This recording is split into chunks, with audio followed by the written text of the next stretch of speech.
தாமரை சாவித்திரியோட கேடுகெட்ட எண்ணத்துக்கு இதுவும் தேவை, இதுக்கு மேலேயும் தேவைன்னு நீங்க நினைச்சீங்கன்னா இந்த வீடியோக்கு ஒரு லைக் பண்ணுங்க. வாங்க வீடியோக்குள்ள போலாம். அம்மா, என்னம்மா இது?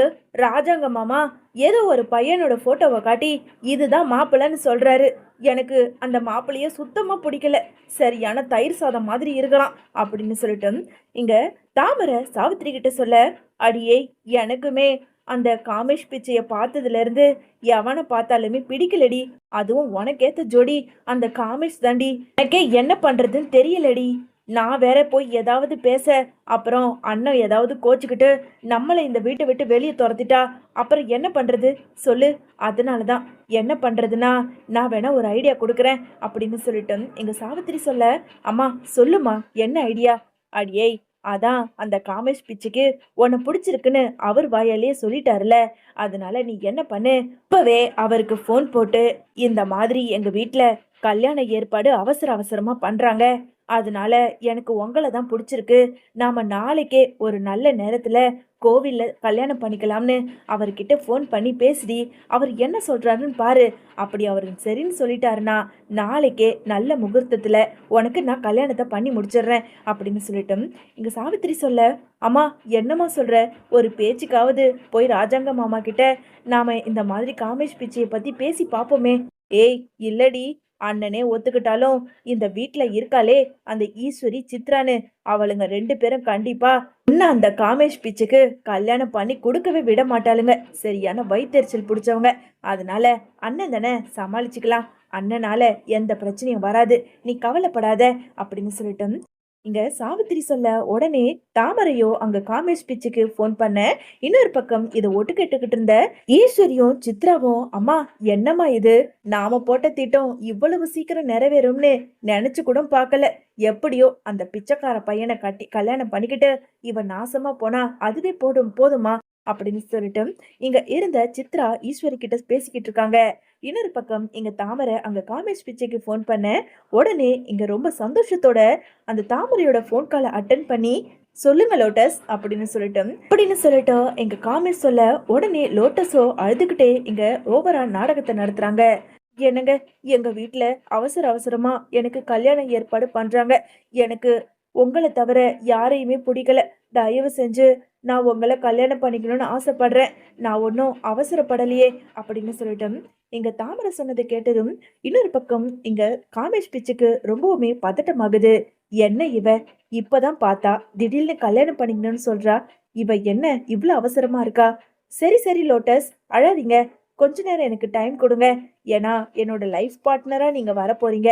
எனக்கு ஒரு 5 நிமிஷம் டைம் கொடுத்தீங்கன்னா நான் என்னோட முடிவை சொல்லிடுவேன் அப்படின்னு சொல்லிட்டு போன் காலை கட் பண்ணிட்டு உடனே ஈஸ்வரிக்கு இங்க காமேஷ் போன் பண்றாரு. ஹலோ, என்னங்க மேடம்? அந்த தாமரை இவ்வளவு சீக்கிரம் என்னோட இம்ப்ரெஷன்ல மயங்கி விழுந்து கடைசியில என்ன கல்யாணம் பண்ணிக்கணும்ன்ற அளவுக்கு வந்திருக்காளே, என்ன மேடம் இப்படி அவசரப்படுறா அப்படின்னு சொல்லிட்டு இங்க காமேஷ் சொல்ல, உடனே ஈஸ்வரியோ என்ன சொன்னா, மேடம் நாளைக்கே கல்யாணம் பண்ணிக்கணும், என் கழுத்துல தாலியை கட்டு, நான் உன் கூட வந்துடுறேன்னு சொல்றா. இப்போ நான் என்ன பண்ணட்டும் மேடம்? அதனாலதான் ஒரு 5 நிமிஷம் டைம் கேட்டுட்டு உங்களுக்கு நான் ஃபோன் பண்ணியிருக்கேன் அப்படின்னு சொல்லிட்டு காமேஷ் சொல்ல, டேய் முட்டாள் மாதிரி 5 நிமிஷம் டைம் கேட்டுக்கிற? இந்த நேரத்துக்கு தான் நான் ரொம்ப நாளா காத்துக்கிட்டு இருந்தேன். சீக்கிரமா நாளைக்கு நல்ல முகூர்த்தத்துல நான் உன் கழுத்துல தாலியை கட்டுறேன்னு இப்பவே அவகிட்ட சொல்லு. அதை விட்டுட்டு என்கிட்ட வேற கேள்வி கேட்டுக்கிட்டு இருக்க. நாளைக்கு ஆக வேண்டிய எல்லாத்துக்கும் நான் காசு தரேன். நல்லபடியா அவ கழுத்துல தாலியை கட்டு. அன்னையோட அவ வாழ்க்கையே முடிஞ்சு போகணும் அப்படின்னு சொல்லிட்டு இங்க மனசுக்குள்ள நினைச்சுக்கிட்டு அங்க காமேஷ் கிட்ட சொல்ல, ஈஸ்வரி சொன்னதை கேட்டதும் அங்க காமேஷ் போனை கட் பண்ணிட்டு உடனே தாமரைக்கு போன் பண்ணி, ஹலோ லோட்டஸ், நான் முதல் முறையா கோவில்ல பார்த்த போதே எனக்கு அப்பவே உன்னை ரொம்ப பிடிச்சு போச்சு. இப்போ என்னுடைய வாழ்க்கை துணையா நீ வரப்போற. அதனால நான் நல்ல முடிவா எடுத்துட்டேன். ஆமா, உன்னை நான் நாளைக்கே கல்யாணம் பண்ணிக்கிறேன் அப்படின்னு சொல்லிட்டு இங்க காமேஷ் சொன்னதை கேட்டதும் உடனே அங்க இருந்த தாமரைக்கு ரொம்ப சந்தோஷமா இருக்கு. பக்கத்துல இருந்த சாவித்திரி இதை கேட்டதும் சாவித்திரியும் ரொம்ப சந்தோஷமாக உடனே தாமரையும் அங்க காமேஷ் கிட்ட, என்னங்க அப்போ நாளைக்கு காலையில 7 மணிக்கெல்லாம் கோவிலுக்கு வந்துருங்க, நான் உங்களை கல்யாணம் பண்ணிக்கணும் அப்படின்னு சொல்லிட்டோம். இங்க தாமரையுமே அங்க காமேஷ் கிட்ட சொல்ல இங்க ஒரு முடிவையும் எடுத்துடுறாங்க. இன்னொரு பக்கம் ஈஸ்வரி கிட்ட சித்ரா, அம்மா இதெல்லாம் சரிப்பட்டு வருமா? ஒருவேளை ஏதாவது சொதப்பி கல்யாணம் நின்னு போச்சுன்னா அடியே, அவளுங்க கல்யாணத்தெல்லாம் நிப்பாட்ட மாட்டாளுங்கடி. எவ்வளோ கேடித்தனமா இருந்தா அந்த தாமரைக்கு கல்யாணத்தை முடிக்க போறாளுங்க. ஆனா வீட்ல யார்கிட்டயுமே சொல்லாம, சொல்ல போனா ராஜாங்க மாமா கிட்ட கூட சொல்லாம இவளுங்க கல்யாணத்தை முடிப்பாளுங்க. பாத்துக்கலாண்டி. எப்படியோ அவளோட வாழ்க்கை நாசமா போனா அதுவே நமக்கு சந்தோஷம்தான் அப்படின்னு சொல்லிட்டு ஈஸ்வரியும் சித்ராவும் பேசிக்கிட்டு இருக்காங்க. மறுநாள் எப்பவும் போல தாமரை பட்டுப்புடவையில படிக்கட்டு இறங்கி வர உடனே அங்க அப்பத்தா பாத்துடுறாங்க. அடியே, எங்கடி ரெண்டு பேரும் ஏதோ திருட்டுத்தனமா எங்கேயோ போற மாதிரி இருக்கு அப்படின்னு சொல்லிட்டு அப்பத்தா கேட்க, அம்மா உனக்கு வேற வேலையே இல்லையா? எப்பா பாரு திருட்டுத்தனம் திருட்டுத்தனன்னு. இங்க பாரு, இன்னைக்கு வெள்ளிக்கிழமைல, அதான் கோவில்ல போய் சாமி கும்பிட்டுட்டு வரலாம். என் பொண்ணுக்கு மனசுக்கு பிடிச்ச மாதிரி ஒரு நல்ல வரன் அமையட்டோம்னு சொல்லிட்டு நான் கூட்டிட்டு போறேன். நீ என்னமோ திருட்டுத்தனம்னு சொல்லிக்கிட்டு இருக்க, பேசாம அமைதியா இருமா அப்படின்னு சொல்லிட்டு இங்க தாமரையை அழைச்சிக்கிட்டு சாவித்ரி நேர ஆட்டோ பிடிச்சு கோவிலுக்குமே போயிடுறாங்க. இவங்களுக்கு பின்னாடியே ஈஸ்வரியும் சித்ராவும் ஒரு ஆட்டோ பிடிச்சு போக, இன்னொரு பக்கம் அங்க காமேஷ் ரொம்ப பந்தாவாவே கல்யாண ஏற்பாடுகள்லாம் ஏற்பாடு பண்ணிக்கிட்டு அங்க வந்த தாமரை கிட்ட, தாமரை நீ நல்லா முடிவு பண்ணி யோசிச்சிட்டல, என்ன கல்யாணம் பண்ணிக்க உனக்கு சம்மதம் தானே அப்படின்னு சொல்லிட்டு காமேஷ் கேட்க, என்னங்க இவ்வளவு தூரம் நான் வந்திருக்கேன், என்ன பார்த்து இப்படி ஒரு கேள்வி கேட்குறீங்க அப்படின்னு சொல்லிட்டு இங்க தாமரை தன்னோட முடிவை சொல்ல, உடனே கூட இருந்த சாவித்திரியுமே, மாப்பிள்ள உங்களை பார்க்கும்போது எவ்வளவு அழகா இருக்கீங்க தெரியுமா?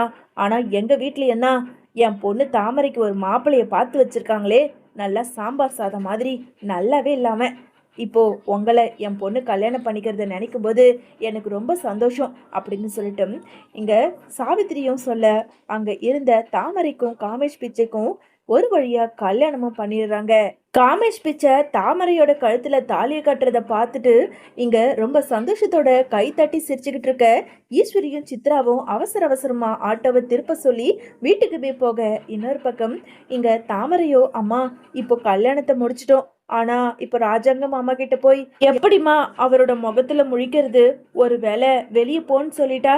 அடியே, அவர் இப்போ வெளியே போன்னு சொன்னா என்னடி நம்ம என்ன நடு ரோட்லயா நிக்க போறோம்? இங்க பாரு, எவ்வளவு பெரிய பணக்காரன் இந்த காமேஷ கல்யாணம் பண்ணிக்கிட்டு இருக்க, அதை விட்டுட்டு சும்மா அந்த பிச்சைக்கார குடும்பத்திலே இருக்குன்னு நினைச்சுக்கிட்டு இருக்க.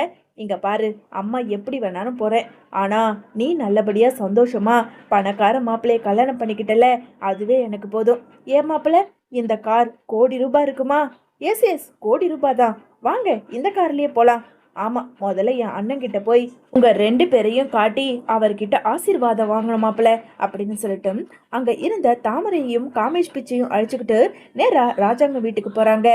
இங்க சாவித்ரி தன்னோட பொண்ணை கல்யாணம் பண்ணி கூட்டிட்டு வந்த விஷயத்த எப்படியாவது ஈஸ்வரி உள்ள போய் சொல்லணும் அப்படின்னு ஒரு முடிவெடுத்து வாசல்லே காத்துக்கிட்டு இருந்த சித்ரா வேக வேகமா உள்ள போய், பெரியப்பா பெரியப்பா, அப்பத்தா எல்லாம் வாங்க அப்படின்னு சொல்லி குரல் கொடுத்து வெளியே கூட்டிட்டு வர, வெளியே வந்த ராஜாங்கம் அப்பத்தா மோகனானு அங்க இருந்து மாலையோட தாலியோட இருந்த தாமரையையும் பக்கத்துல இருந்த காமேஷையும் பார்த்து அப்படியே அதிர்ச்சி ஆகுறாங்க.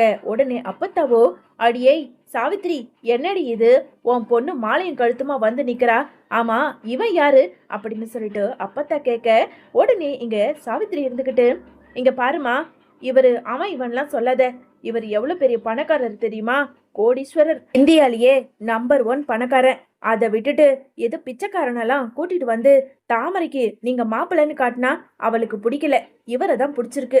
அதனாலதான் நீங்க எப்படியும் ஒத்துக்க மாட்டீங்கன்னு சொல்லி நானே என் பொண்ணுக்கு நல்லபடியா கல்யாணத்தை பண்ணி வச்சுட்டேன் அப்படின்னு சொல்லிட்டு இங்க சாவித்திரி சொல்ல, இதை கேட்ட அங்க இருந்த ராஜாங்கத்துக்கு ரொம்பவுமே கோபம் வந்து, ஏய் சாவித்ரி, என்ன காரியம் பண்ணிட்டு வந்திருக்க?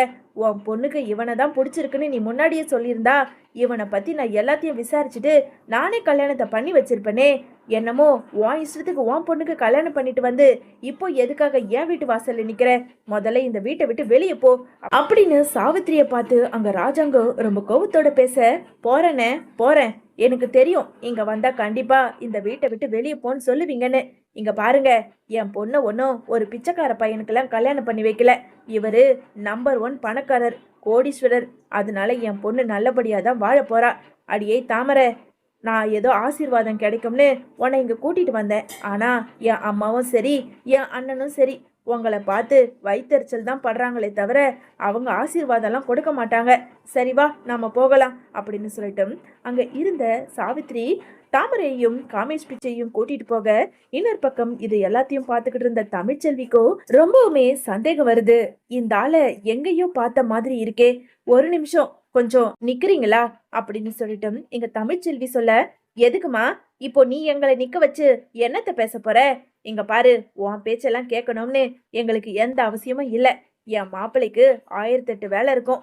அதை விட்டுட்டு உன்கிட்ட எதுக்காக பேசணும்? மாப்பிள்ள நீங்க வாங்க. ஐயோ கொஞ்ச நேரம் நிக்கிறீங்களா? நான் சொல்றது ஒரு நிமிஷம் கேளுங்க. இவரை நீங்க நம்பர் 1 பணக்காரர் தானே சொன்னீங்க. ஆனா இவரை நான் எங்கேயோ பார்த்திருக்கனே அப்படின்னு தமிழ்ச்செல்வி சொல்ல, கூட இருந்த சேதுவோ, என்ன தமிழ் சொல்ற? எங்கேயோ பார்த்திருக்கியா? ஐயோ ஆமாங்க, ஒரு நிமிஷம் இருங்க. ஆ ஆமாங்க, இவரு பக்கத்து ஊர்ல ஒரு கோவில் வாசல்ல பிச்சை எடுக்கிறாரு. என்னது, பிச்சை எடுக்கிறானா? ஏய் தமிழ்ச்செல்வி, என்ன என் மாப்பிளைய பார்த்து பிச்சைக்காரன் அது இதுன்னு சொல்லிக்கிட்டு இருக்க? என் மாப்பிள்ள பணக்காரன். ஐயோ நான் சொல்றது ஒரு நிமிஷம் காது கொடுத்து கேளுங்க. எனக்கு நல்லாவே ஞாபகம் வந்துருச்சு. இவருக்கு நானே பிச்சை போட்டிருக்கேன். எனக்கு தெரியும். ஒரு நிமிஷம், இவர் பேர் என்னன்னு சொன்னீங்க? ஏய் காமேஷ் பிச்சை அப்படின்னு சொல்லிட்டு அங்க இருந்த சாவித்திரி சொல்ல, உடனே எங்க தமிழ்ச்செல்வி தன்னோட போன்ல கூகுள்ல போட்டு பார்க்க, இல்லையே அப்படி ஒரு பணக்காரர் லிஸ்ட்ல இவரோட பேரே வரலையே. நீங்க எதை வச்சு நீங்க பணக்காரர்னு சொல்றீங்க அப்படின்னு சொல்லிட்டு தமிழ்ச்செல்வி கேட்க, இங்க பாரு இந்த புக்கை படி, இவரை பத்தின எல்லாமே இந்த புக்கில் இருக்கு அப்படின்னு சொல்லிட்டு அங்க இருந்த சாவித்திரி சொல்ல, ஏய் முட்டாளடி நீ, ஒரு புக்கை வச்சு அவன் பணக்காரர்னு நீயே எப்படி முடிவு பண்ணுவ? அம்மாடி தமிழ்ச்செல்வி, என்னம்மா இவன் யாரு அப்படின்னு சொல்லிட்டு அங்க தமிழ்ச்செல்வி கிட்ட அப்பத்தா கேட்க, ஐயோ அம்மாச்சி, இந்த ஆளு பிச்சைக்காரன் தான். இவனோட பேரு பணக்காரர் லிஸ்ட்ல இல்லவே இல்லை. இவரை நான் நல்லாவே பார்த்துருக்கேன், எனக்கு தெரியும் அப்படின்னு சொல்லிட்டு தமிழ்ச்செல்வி சொல்ல சொல்ல, இதை கேட்க கேட்க அங்க இருந்த சாவித்திரிக்கும் தாமரைக்கும் அப்படியே தலையில இடி விழுந்த மாதிரி அதிர்ச்சியோட நின்னுக்கிட்டு இருக்காங்க.